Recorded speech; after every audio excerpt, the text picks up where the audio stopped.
తో చాలా అనుబంధం ఉంది. ఆ పార్టీలో సరే మీకు జరిగినటువంటి అన్యాయం వల్లనో ఇంకో రకంగా మీరు ఆ బీఆర్ఎస్ పార్టీ నుంచి బయటకు రావడం జరిగింది.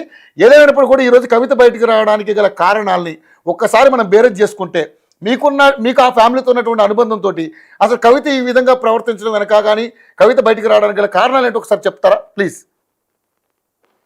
బట్ ఈ కవిత తను ఎప్పుడైతే లిక్కర్ స్కామ్ లో ఇన్వాల్వ్ అయిందో అప్పుడు అరెస్ట్ అయిన సందర్భం లోపల బీఆర్ఎస్ పార్టీ నుంచి కానీ కేసీఆర్ నుంచి కానీ కేటీఆర్ నుంచి కానీ హరీష్ దగ్గర నుంచి కానీ ఆశించిన స్థాయిలో తనకు సపోర్ట్ లేదు అనుకున్న మాట మనందరికి చాలా క్లియర్ గా వేరియస్ ఆమె ఇంటర్వ్యూస్ లో అర్థమైంది.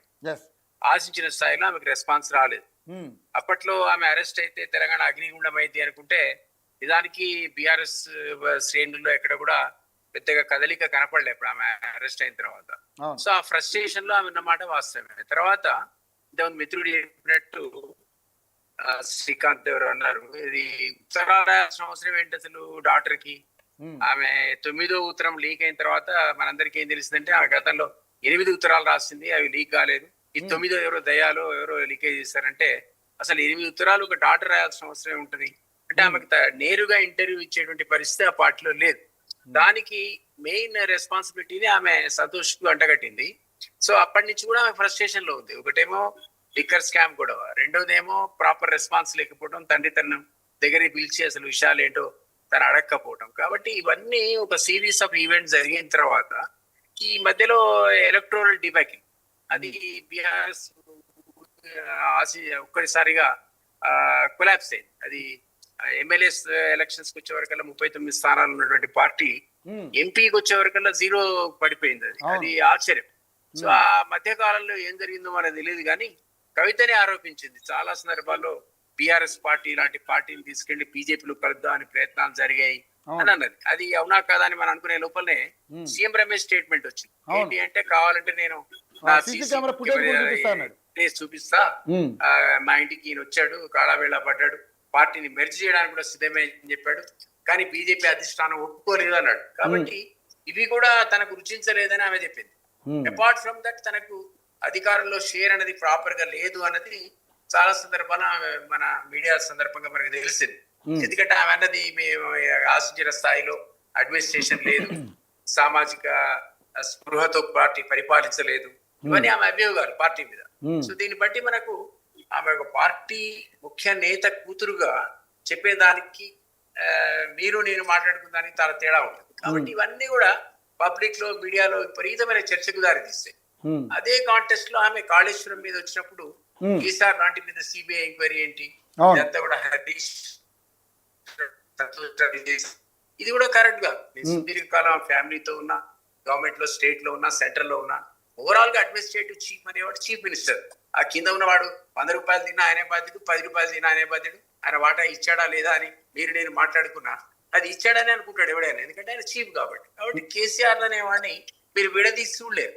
తర్వాత నాకు ఆమెకు తెలుసో తెలియదో నాకు తెలియదు కానీ ఇదేమి మొదటిసారి కాదు సిబిఐ ఎంక్వైరీ ఫేస్ చేయడం అనేది. ఎవరు కేసీఆర్ అనేవాడు మీకు జ్ఞాపకం ఉంటే సహారా స్కామ్ లోపల 9 o'clock నుంచి ఈవినింగ్ 9 వరకు చీఫ్ మినిస్టర్ ని ఆయన 2014-15 లో సిబిఐ బృందం వచ్చి విచారించింది. అది మొదటి ఎంక్వైరీ ఈయన మీద. అది ఏ పేపర్ లో వచ్చింది మీకు? సాక్షాత్ హిందూలో వచ్చింది. Telangana chief minister grilled by CBI team అని. కాబట్టి ఇదే మొదటిసారి కదా అన్నట్టు కేసీఆర్ లాంటి వాడికి సిబిఐ ఎంక్వైరీ అంటే ఎవరికే జరిగింది అది. కాబట్టి అప్పుడేమి తెలంగాణ అంటుకోలేదు, టీఆర్ఎస్ ఏం రియాక్ట్ కాలేదు అధికారంలో ఉండి కూడా. ఈసారి కూడా ఇప్పుడు అధికారంలో కూడా లేరు వాడు. కాబట్టి గతంలో ఉన్న రియాక్షన్ ఉంటుందని అనుకోండి. రేపు పొద్దున ఇవన్నీ కూడా ఆయన వైపు సాక్షాత్తుగా జడ్జి స్థాయి ఎంక్వైరీ చేసి కర్త కర్మ క్రియ కేసీఆర్ అన్న తర్వాత కాదు మా నాన్న వెన్నపూస, హిమాలయ శిఖరం అంతా దొంగలు, చుట్టూ ఉన్నారు దయ్యాలు, హరీష్ రావు, సంతోష్ రావు అంటే నడవదు. అది కమిషన్ నిర్ధారించాలి. మీరు నేను ఎంక్వైరీ చేయలే, మనకు తెలియదు అసలు ఆ ఎంక్వైరీ ఏంటో, అందులో ఉన్నటువంటి విట్నెసెస్ ఏంటో, ఎవిడెన్సెస్ ఏంటో మనకు తెలియదు. ఆ కమిషన్ అంతా సుదీర్ఘమైనటువంటి 650 pages రిపోర్ట్ తయారు చేసి కర్త కర్మ క్రియ కేసీఆర్ అన్న తర్వాత ఆ అమ్మాయి మా నాన్నకి సంబంధం లేదని ఎట్లా చెప్పాలి? ఆమె కూడా ఒక ఇన్వెస్టిగేషన్ ఏజెన్సీ అయితే తప్ప. కాబట్టి అది వాళ్ళకి వదిలేయాలి. సీఎం కూడా చాలా తెలివిగా తనేదో సిబిఐకో సిట్కో దాని ఏమంటారు ఏసీబీకో సిట్కో అప్పచెప్పకుండా పొలిటికల్ గా తనకి ఎక్కడ లోకల్ పార్టీలో నష్టం అవుతుందో అనేటువంటి ఆలోచనతో ఏకంగా తీసుకుపోయి సిబిఐకి భయపడ్డారు. సిబిఐ క్రెడిబిలిటీని క్వశ్చన్ చేసిన సీఎం ఈ రోజు సిబిఐకి భయపడదాను. ఎందుకంటే రేపు పొద్దున మంచిగా చెడైనా కేసీఆర్ అయితేనే బ్యాక్ క్లాష్ వచ్చి ఎలక్ట్రల్ లోపల తేడా వచ్చినా అది తన మీద కాకుండా జాగ్రత్త పడి శుభ్రంగా బీజేపీ కుట్లకి నెట్టించాడు బాగుంది.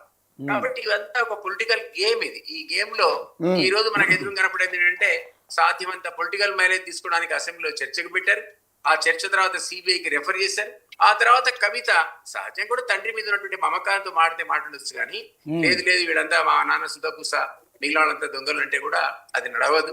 రేపు రాబోయే రోజుల్లో సిబిఐ ఎంక్వైరీలో కూడా మరి చూడాలి. ఎందుకంటే ఈ గతంలో ఆమె ఆరోపించినట్టు లేదా కేటీఆర్ ప్రయత్నించినట్టు సీఎం రమేష్ చెప్పినట్టు అదే పద్ధతిలో వాళ్ళు కనుక సత్సంబంధాలు బీజేపీతో కొనసాగించడము లేదా దాంతో మెర్జరు లేదా లోకల్ బాడీలో కలిసి పోటీ చేయడము జరిగింది అనుకోండి, అప్పుడు సిబిఐకి ఎంక్వైరీకి మీరు ఇది రెఫర్ చేసినా కూడా ఆశించిన స్థాయిలో అది ఫలితాలు ఇవ్వదు. మెల్లగా స్లో డౌన్ అయిపోతుంది. వాళ్ళు కనుక ఆ లైన్స్ పెట్టుకోకపోతే అది ఏ విధమైనటువంటి పరిణామాలకు దారితీస్తూ మరి ఆయన అరెస్ట్ వరకు వెళ్తుందేమో మనం వేచి చూడాలి. కానీ దిలీప్ గారు ఇప్పుడు కవిత గారు ఈ రకంగా ఇలా మారడానికి కానీ ఈ విధమైనటువంటి వ్యాఖ్యలు చేయడానికి కానీ తను ఆ పార్టీలో ఉన్న వాళ్ళందరితో బాధించబడ్డది అంటూ కూడా కొన్ని రకాలుగా బయట నుంచి కొన్ని వార్తలు అయితే వస్తూ ఉన్నాయి. ఏదేమైనా తండ్రి యొక్క అండదండలు నాకు ఉండాలి అంటూ కూడా తండ్రిని సేఫ్ జోన్లో పెడుతూ మిగతా వాళ్ళందరినీ బూచిగా చూపించడం వెనక బలమైన కారణం ఏమైనా ఉందంటారా? ఒకటి ఆమెకు తెలిసి ఉండకపోవచ్చు, అధికారంలో ఆమెకు వాటర్ ఇవ్వలేదు, దగ్గరికి రానియలేదు. వాడు కోటరీలాగా ఏర్పడి ప్రభుత్వానికి అంతా కొంతమంది దాన్ని నియంత్రించారు. ఆ కోటరీలో ఈమె భాగస్వామి కాకపోవచ్చు. ఇదేమైనా ఆమె నిజామాబాద్ సీట్ ఇచ్చాడు, ఒకవేళ ఓడిపోతే కూడా తర్వాత ఎమ్మెల్సీ కూడా చేశాడు. ఆమెకి ఏం షేర్ ఇవ్వలేదు అని కూడా మనం ఏమి అనలేము. She has also become part of that particular ఏమంటారు బెనిఫిట్స్ లో ఆమె కూడా బెనిఫిట్స్ కొంతవరకు జరిగాయి. ఆశించిన స్థాయిలో జరగకపోవచ్చు, పవర్ లో షేర్ ఇవ్వలేదేమో మనకు తెలియదు. ఏదేమైనా తండ్రిని స్పేర్ చేసి మిగిలిన వాళ్ళు నేతమ్మ చెప్పినట్టు వీళ్ళు మాత్రమే బాధ్యులు అనడానికి ఎట్లా సాధ్యపడుతుందండి? అది సాధ్యపడదు. ఇప్పుడు ఆమె 2007 కంటే ముందు మాట్లాడింది, నా పెళ్ళప్పుడు తెలుసు, మా నాన్న చాలా కష్టపడేవాడు, నా పెళ్లి కూడా ఇబ్బంది పడ్డాడు అంటే నిజమే కావచ్చు. ఆ రోజు ఉన్న కేసీఆర్ వేరు. ఉద్యమకాలంలో మీకు ఆల నరేంద్ర స్టేట్మెంట్ చూస్తే ఆల నరేంద్ర చాలా మీకు మళ్ళీ వెనుక తీసి రవి మీరు ప్లే చేయండి ఆల నరేంద్ర పత్రికా సమావేశాన్ని. ఉద్యమ ముసుగులో వీళ్ళు తెలంగాణ పేరుతో దోపిడీ చేస్తున్నారు, చాలా మంది దగ్గర వసూలు చేశారని చెప్పాడు. అది మీరు ఒకసారి వింటే మీకు అర్థమవుతుంది, పాత రికార్డు తీసి. అప్పటి నుంచి కూడా ఈ అపవాదకు కేసీఆర్ లో ఉన్నాయి. ఎందుకంటే ఉద్యమ క్రమంలో సరే వసూలు చేసినా లేకపోతే చందాలు తీసుకున్నా ఉద్యమం ఎట్లా నడపాలా, ఉద్యమం అయితే ఆయన జేబులో ఉన్నటువంటి డబ్బులతో నడపలేడు. కాబట్టి కొంతవరకు మీరు ఎగ్జామ్షన్ ఇచ్చిన సీఎం అయిన తర్వాత అది పతాక స్థాయికి చేరుకున్నాయి అవినీతి ఆరోపణలు.